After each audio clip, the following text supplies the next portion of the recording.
Vice Chair of the Defense, Intelligence and Foreign Relations Committee of the National Assembly, Your Excellency Bayane Rosam, Dean of the Diplomatic Corps and Ambassador of Eritrea to Kenya, Your Excellencies, Ambassadors and High Commissioners present, distinguished guests, ladies and gentlemen, good afternoon. It is my great pleasure to join you today for the launch of the State Department for Diaspora Affairs Strategic Plan 2023 to 2027. This strategic plan is particularly important considering that it is the first for the State Department for Diaspora Affairs, which was established in January 2023.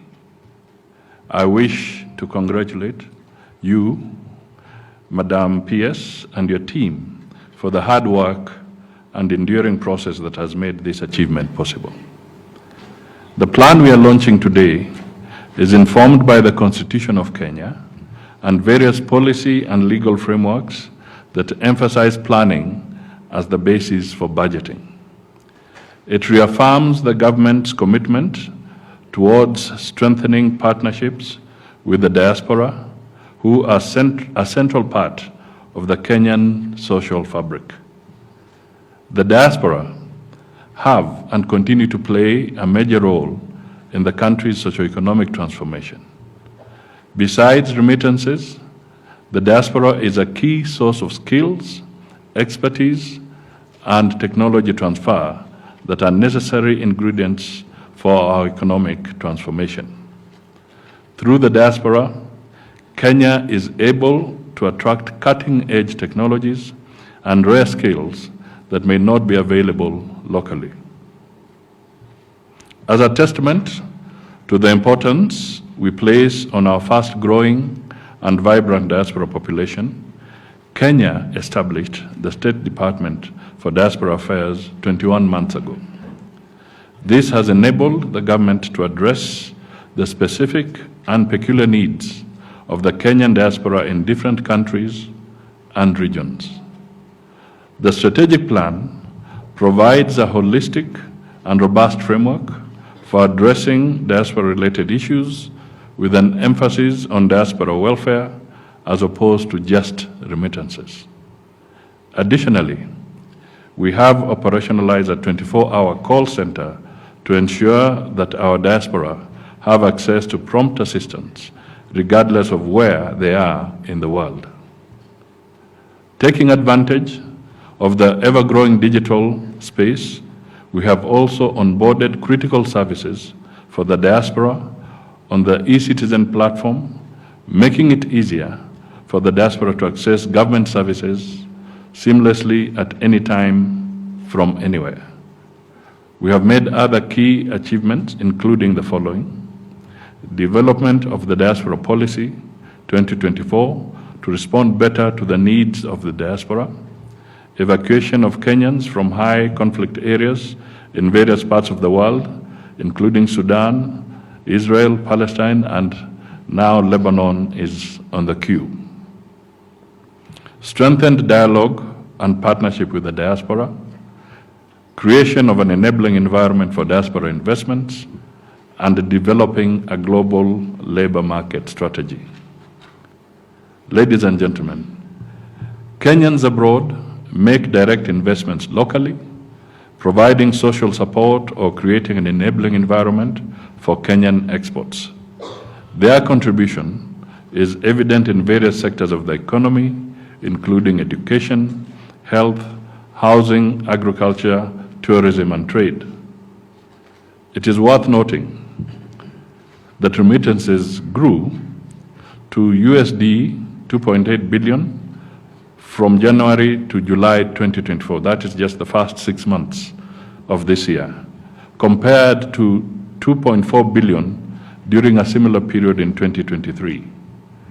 And a closer analysis of the trend over the past 7 months of 2024 points to a projected rise in annual estimates from 4.19 billion in 2023 to 4.8 billion US dollars in 2024, a remarkable 14.6% increase.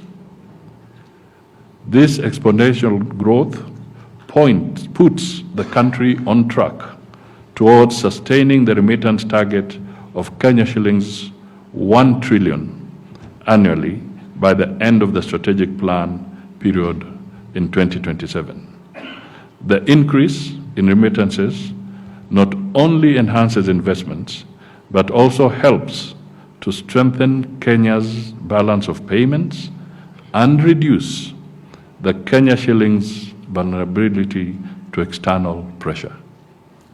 Basically, if for some reason the diaspora turned off the taps, our shilling would take a serious beating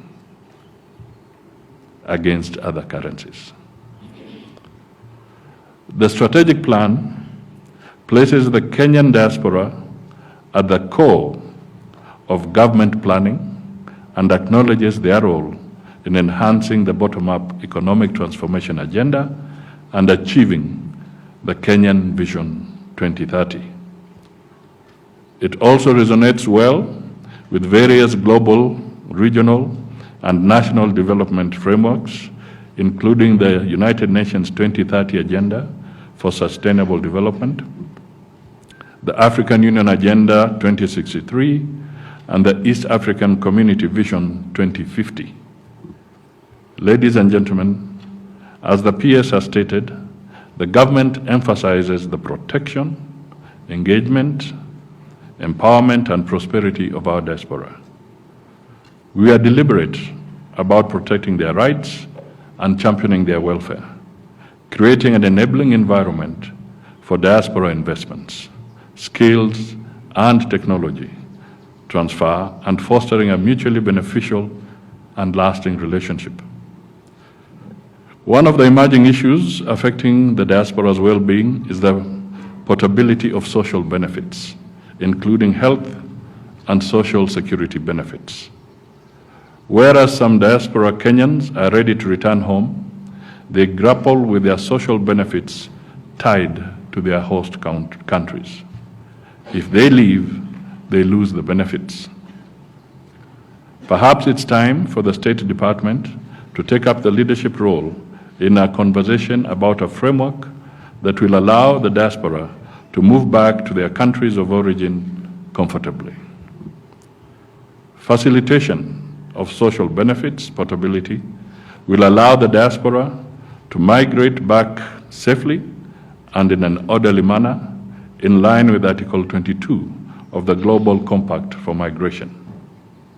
Social benefits portability has key advantages, including reducing the cost of remittances and enabling access to mental health services for those returning home.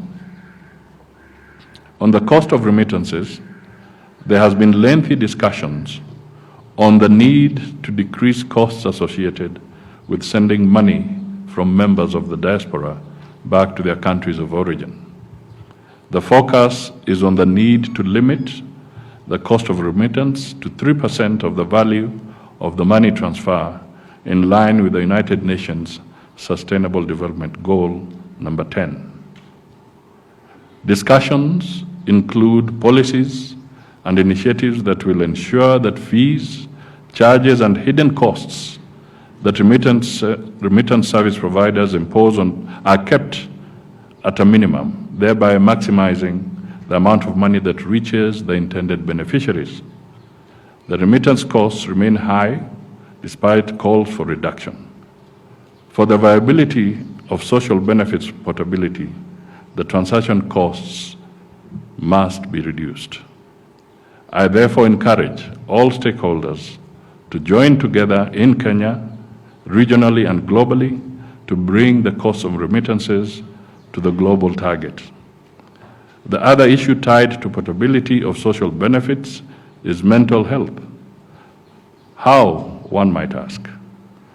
This is a domain that has not always received the prominence it deserves, particularly in African societies where mental health remains a stigma and a taboo. We cannot ignore the profound impact that mental health has on the overall well-being and productivity of individuals, including those in the diaspora, more so for those who remain in the host country, not willingly, but because they cannot port their social benefits. Knowing that you can enjoy their social benefits even after returning home will definitely give the diaspora the peace of mind to continue working, confident that should the time come to go back home, they will be able to do so in a humane, safe, and regular manner, and they will be cushioned. I therefore task the State Department of Diaspora Affairs to lead this conversation and to forge partnerships with countries that have a similar persuasion to negotiate for social benefits portability. The successful implementation of this strategic plan calls for concerned efforts and sound leadership, as well as effective monitoring and evaluation of results. Towards this end, my office commits to do the following: enhance diaspora trust and confidence by championing their welfare and protecting their rights, enhance the diaspora contribution to GDP growth through higher remittances, spearhead initiatives aimed at positioning Kenya as a global leader in skilled labor export, deepen collaboration and strategic partnerships with the diaspora, and also strengthen the policy, legal, and institutional framework underpinning diaspora affairs. I have no doubt that the State Department for Diaspora Affairs, supported by the parent Ministry of Foreign and Diaspora Affairs, has the requisite capacity for effective implementation of this strategic plan. All stakeholders and partners present will in one way or the other contribute to effective delivery of its implementation and outcomes. We look forward to building a vibrant community that will support the government's agenda for deepening the contribution of the diaspora to Kenya's socio-economic transformation. Ladies and gentlemen, let me just have an extra 2 or 3 minutes to emphasize 1 or 2 things. First, I really want to appreciate our colleagues from various countries and institutions for joining us here. This is very, very significant. In fact, I'm pleasantly surprised that the representation is this broad. Thank you for being here. It calls for us to share experiences, learn from each other, and focus on the areas that we can jointly target, as I have indicated in my remarks, to improve the whole environment around the diaspora, because we all have them. You have them, we have them. The globe is such that there's a lot of mobility amongst the human society. So we need to work together and improve on the various environments that we encounter. The second thing I may just want to touch on is something perhaps closer to home.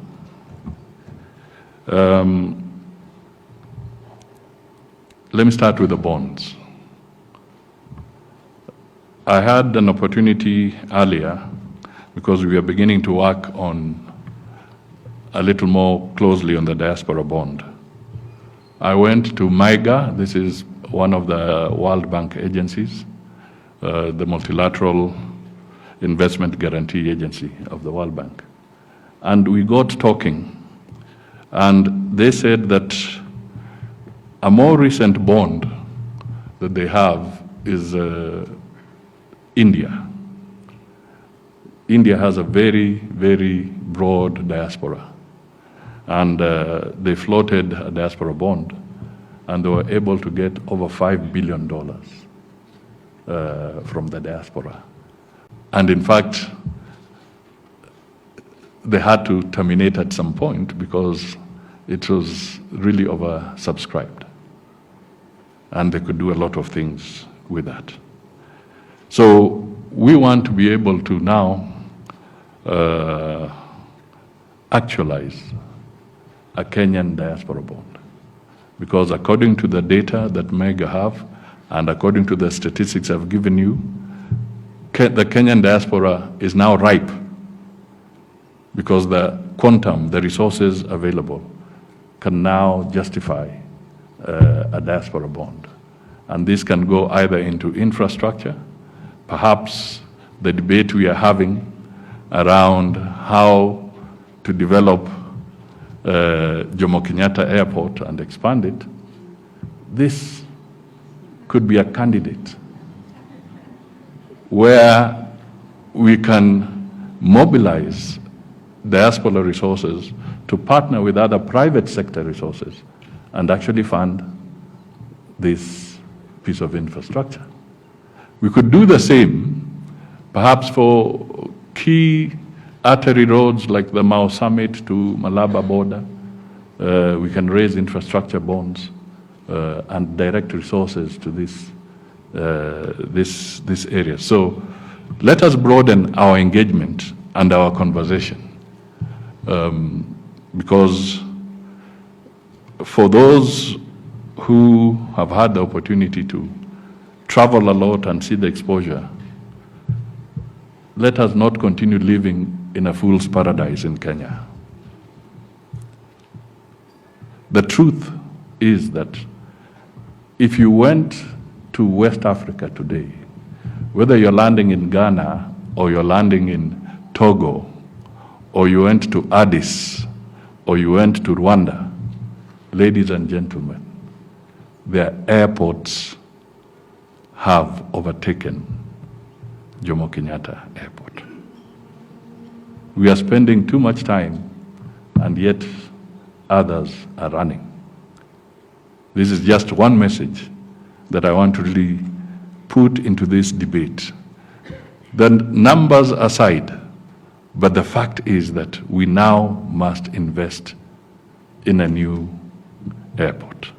So we can deal with the numbers, we can deal with the debate, we can have those arguments, but let's not lose focus that we need to actually upgrade our facilities. The other thing that I may want to quickly share with you is that a few days ago, we left the New York conferences and I took a trip to West Virginia at the invitation of some Kenyans, doctors actually, medical experts. And we went to West Virginia, Morgantown, where they have partnered with the University of West Virginia. These Kenyans, with their enterprise called Unigen, have taken over a pharmaceutical setup in West Virginia. And through their expertise, they have started producing a pharmaceutical product for sickle cell disease, which is soluble so that a baby of 9 months old or 5 years or whatever can now have access to sickle cell disease medication, which is very expensive, and it's a big killer in this part of the world as well for young people. They rarely go beyond 5 years. Now, these Kenyans have actually invested, and then they have used their brain power, and they have produced this medicine. Amazing. There is a Dr. Charles Otieno. There is a Dr. Wycliffe. There is from Kisii. There's another doctor who is also very well schooled in matters of drug administration, working with the Federal Drug Agency. And they all came together with others. And they're also partnering, I saw, with people from Zimbabwe and other African countries, and they have put this consortium together. And they're now producing medicine, which is going to be on the shelves of Kenya, by Kenyans in the United States, bringing it here for the region to help people. So it is real that this is now a very critical constituency. We cannot afford to ignore it. Let me touch on another one. What about the diasporans who are involved in peacekeeping?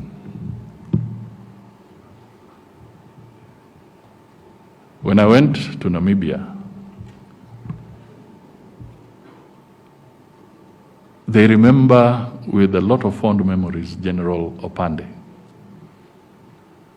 because he led the peacekeeping effort there, and he was able to assist them transit from the colonial dilemma of Southern Africa and then through to the election.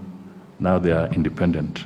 And in Namibia, there are a lot of doctors, there are a lot of Kenyans who are helping set up medical schools, medical departments in their universities.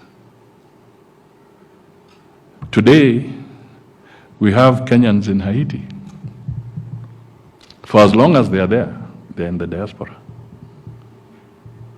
They are keeping peace. We have Kenyans, part of the ATMIS in Somalia, working with the Sudanese government, Somalian government. They are there to keep peace. Don't forget, these are Kenyans in the diaspora. So there are multiple angles to what Kenyans in the diaspora can do, working with the rest of the international community. And this is why I just want to emphasize that this is an area that we need to spotlight. And that is why P.S. Njogu was telling you that we want to move a notch higher. We want to make sure that Kenya's foreign policy and diaspora policy does not remain a document which is the preserve of the executive. No. We want Kenyans to own this. We want Kenyans to participate in having a say in where we go. And this is why, for the first time, we are on the road to make sure that for the first time, Kenya's parliament will actually debate a sessional paper covering Kenya's foreign policy and the diaspora policy, so that they can be engaged, they can be involved. We were amazed, but pleasantly so, although it was a rude shock, when the diaspora, the Gen Z were in town, and they said they don't know why a president travels out of the country.